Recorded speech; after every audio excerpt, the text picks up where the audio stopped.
कैसे हो आप सभी? तो आप सभी उम्मीद करता हूँ काफ़ी अच्छे होंगे, स्वस्थ होंगे और उत्साह से भरे हुए उमंगपूर्ण होंगे। आप सभी को लर्निंग बाय डूइंग पूरी टीम की तरफ से जन्माष्टमी की हार्दिक ढेर सारी शुभकामनाएँ।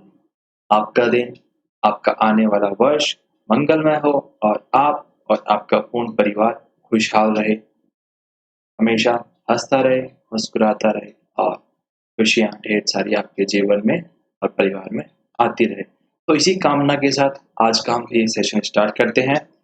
तो सेशन को स्टार्ट कर लेते हैं हम अभी। आप सभी का आपके अपने चहेते YouTube channel learning by doing में एक बार मैं फिर से आप सभी का हार्दिक अभिनंदन करता हूँ।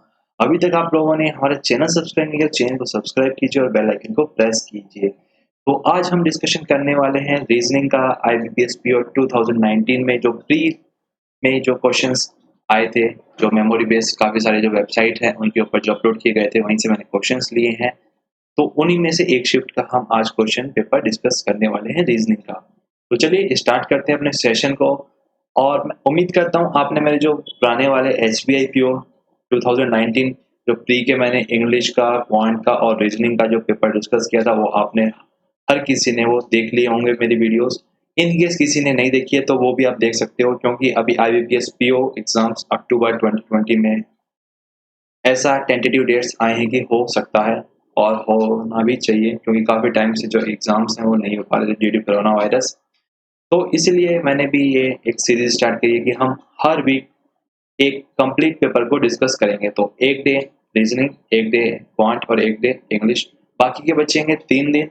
उस दिन हम देखेंगे अगर किसी सेशन में हमारा इन केस कोई भी, जैसे कि रीजनिंग अगर हमारा 1 घंटे से ऊपर का सेशन जा रहा है और लगेगा कि 2 घंटे हो सकते हैं, तो उसे हम 2 क्लासेस में डिस्कस कर लेंगे। अगर 1 सवा घंटे का होगा तो हम 1 में ही कोशिश करेंगे उसे कर दें।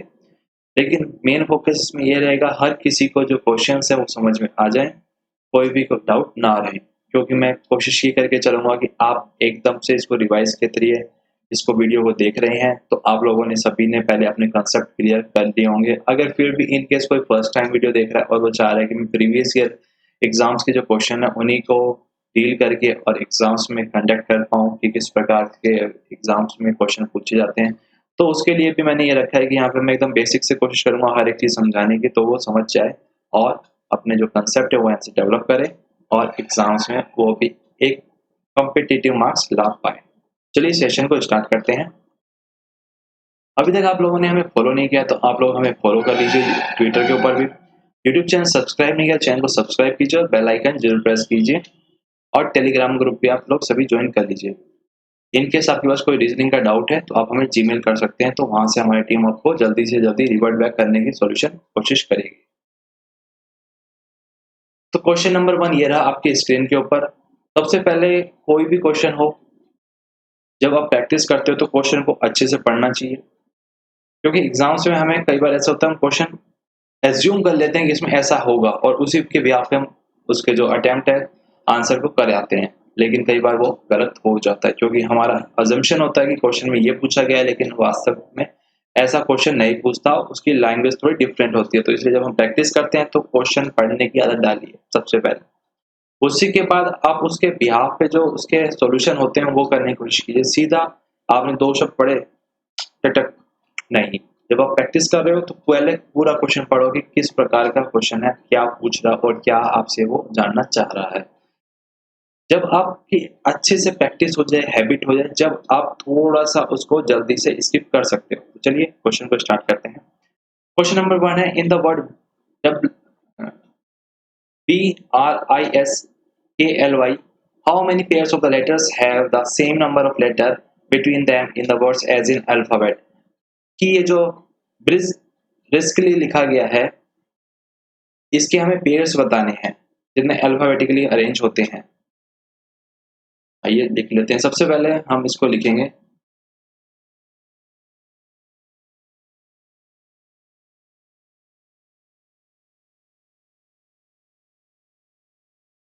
बी से स्टार्ट करते हैं हम। BCDEFGH नहीं है। RSTUVW नहीं है। IJK यहाँ पे आ गया। आई से के, आई से एल भी आ रहा है, के एल, एम नहीं है यहाँ पे, S T Q R S T U V नहीं, के एल एल एम नहीं है, वाई से नहीं है, L M N O P Q नहीं है, K L M N O नहीं, S T U V I J K R नहीं। तो इसके हिसाब से कितने बन रहे हैं यहाँ पे, 3 बन रहे हैं।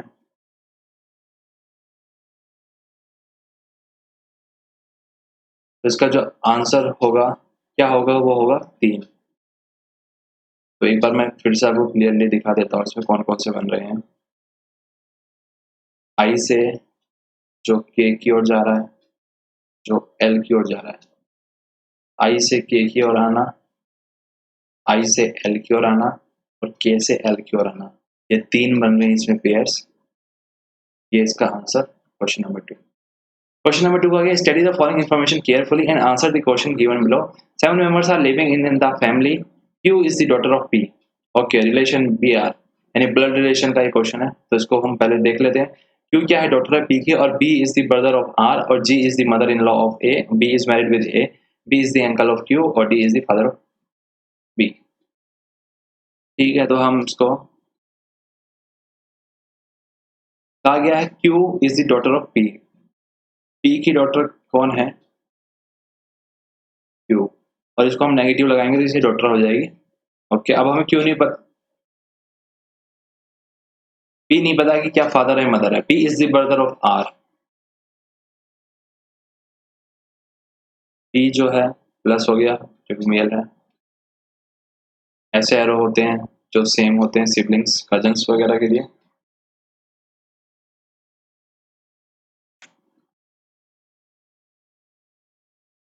R आ गया यहाँ पे। G is mother in law of A, B is married with A, B की शादी हो गई है, तो ये लगाएंगे हम। A से हो गई है तो यहाँ पे प्लस मेल है, तो A क्या फीमेल है। और कहा गया B is the uncle of Q, B जो है अंकल है Q के। ओके,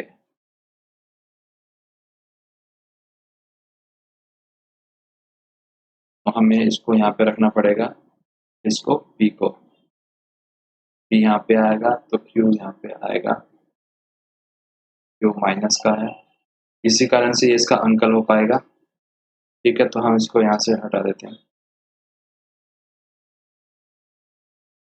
अब कहा गया है B की मैरिड करवा दी हमने, Q का ये अंकल हो गया, और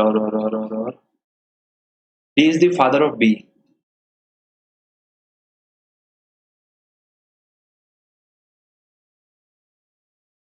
D को फादर कर दिया हमने यहाँ पे। उसके बाद में कौन रह गया, अब रह गया इसमें G। G is mother in law of A। G जो है वो मदर इन लॉ है, मतलब सासू माँ है। इसकी भी शादी करवा देते हैं, तो यहाँ पे आ जाएंगे G, तो माइनस हो गया। ओके, यहाँ तक कोई डाउट नहीं।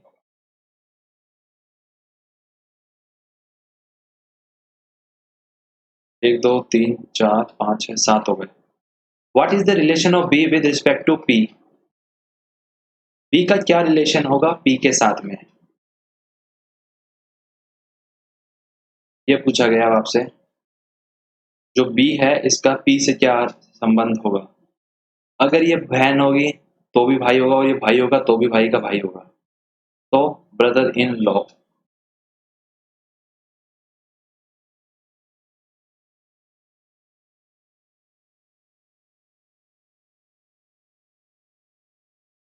क्योंकि जब अंकल की बात हो रही है तो ये बच्चे का चाचा हो सकता है या मामा वगैरह कुछ हो सकता है, तो इसको यहाँ पे शादी करवा देते हैं। तो ये हो सकता है प्लस हो और ये माइनस हो, और ये हो सकता है प्लस हो या फिर ये माइनस हो। तो अब हमें यहाँ पे नहीं पता होगा कि इसमें कौन सा प्लस है और कौन सा माइनस है। If C is the brother of B, then what is the relation of C with respect to Q। कहा गया है अगर C भाई हो B का, C कहाँ है ये,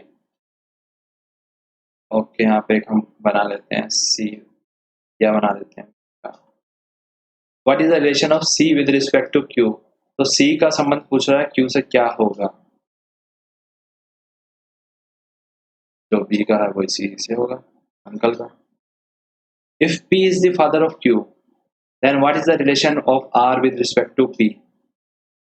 कहा जा रहा है कि अगर पी जो है वो फादर हो क्यू के, ठीक है, तो आर का क्या होगा, वाइफ।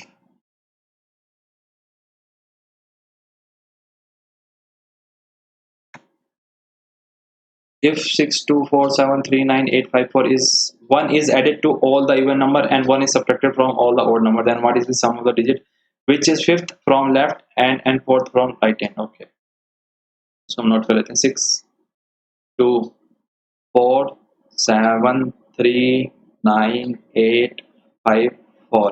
कहा गया है कि इवन में हमें एक ऐड करना है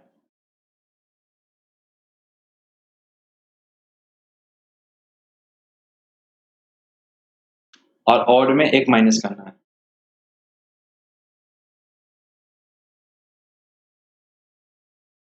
अब जो यहाँ पे मेन नंबर आएंगे,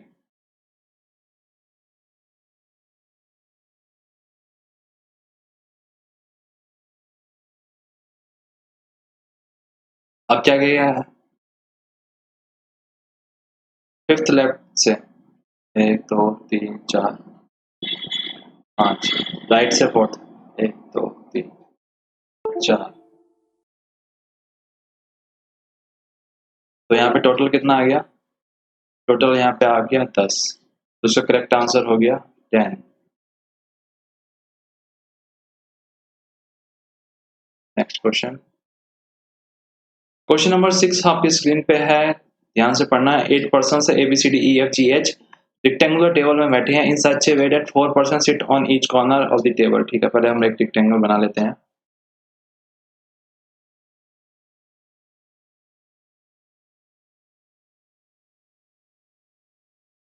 फिर क्या कहा गया है कि 4 बंदे बैठे कॉर्नर पे, ठीक है,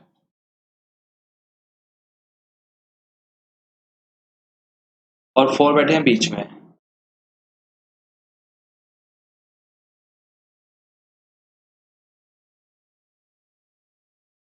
the one who sit at the corner of table faces outside, जो कॉर्नर पे बैठा है वो बंदा बाहर देख रहा है।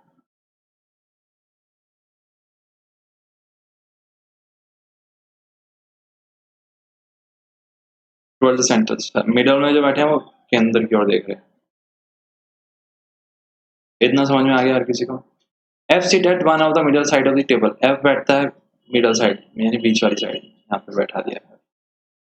2 पर्सन सिट बिटवीन एफ और ई, इसमें 2 पॉसिबिलिटी हो सकती है, इधर और इधर, तो हम पहले एक को लेके चल लेते हैं। यहाँ पे ई, 2 आ गए बीच में। Only 1 person sit between F और सी, एफ और सी के बीच में एक बंदा आएगा, लेकिन ई क्या है, सी के साथ नहीं आएगा, तो इधर जाएगा फिर सी, ठीक है। Either A sit second to the left of H और second right of H, ये जो है ठीक है, अभी H का हमें पता नहीं। 1 पर्सन सिट बिटवीन A और C, इधर तो आएगा नहीं, तो A यहाँ पे आएगा। B and G sit opposite to each other, B और G जो है अपोजिट में है, ओके। तो अगर हम देखें तो यहाँ पे B G आ नहीं सकता, बस यहाँ पे और यहाँ पे है पॉसिबिलिटी, तो B यहाँ पे भी हो सकता है और G यहाँ पे भी, और B यहाँ पे भी और G यहाँ पे भी, तो दोनों में से एक होगा। और G जो है कहा गया कि F के पास में नहीं आएगा, कंफर्म हो गया कि G F के पास नहीं आएगा, तो B यहाँ पे आएगा, तो फिर B यहाँ पे नहीं आएगा, तो ये भी कंफर्म हो गए अपने इतने, ठीक है। उसके बाद में कहा गया था H का और A का कि सेकंड राइट या लेफ्ट हो सकता है, तो यहाँ से देखेंगे तो लेफ्ट जाएगा H, सेकंड लेफ्ट चला गया। फिर यहाँ पे बचा कौन, यहाँ पे बचा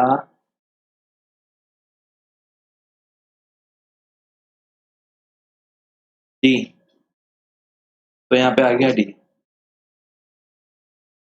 और वैसे कहा गया था D sit second left of B, B के सेकंड लेफ्ट में D, ठीक है। तो ये अपनी पूरा हो गया। अब इसके क्वेश्चन जो है वो देखते हैं। क्वेश्चन में कहा गया कि 4 एक साथ 4 of the following five are alike in certain way, hence they form a group. Which one following does not belong to you that group? ठीक है. E G D H B. E G D H और B. E corner पे है, B भी corner पे है, D भी corner पे है और H कहाँ है? H बीच में है तो H आउट कर दो.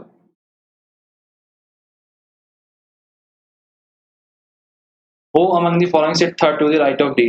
थर्ड राइट में कौन होगा? D के. D के third right. 1 2 3 H. What is the position of F with respect to G? G से F की पोजीशन. G से F. 1 2 3 third right.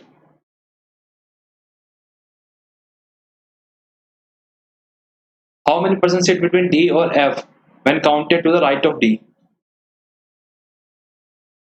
D और F. 0 आ रहा है क्योंकि राइट में अगर हम काउंट कर रहे हैं तो.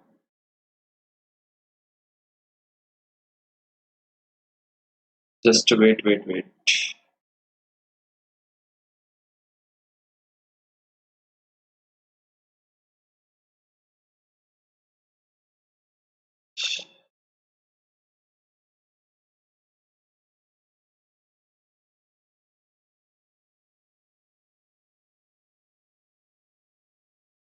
प्लीज वेट कीजिए आप लोग भी जब तक ये सिस्टम थोड़ा सा जो नॉट रिस्पॉन्डिंग वाला इसका पार्ट है वो जब तक ठीक होता है इसका.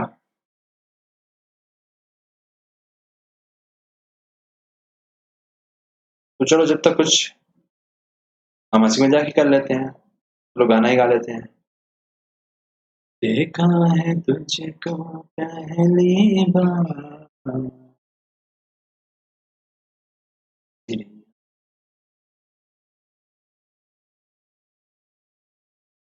देखा है पहली बार साजन की आँखों.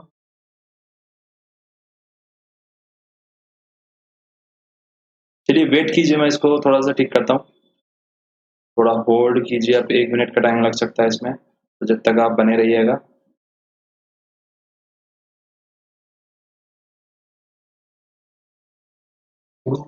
प्यार का सागर है.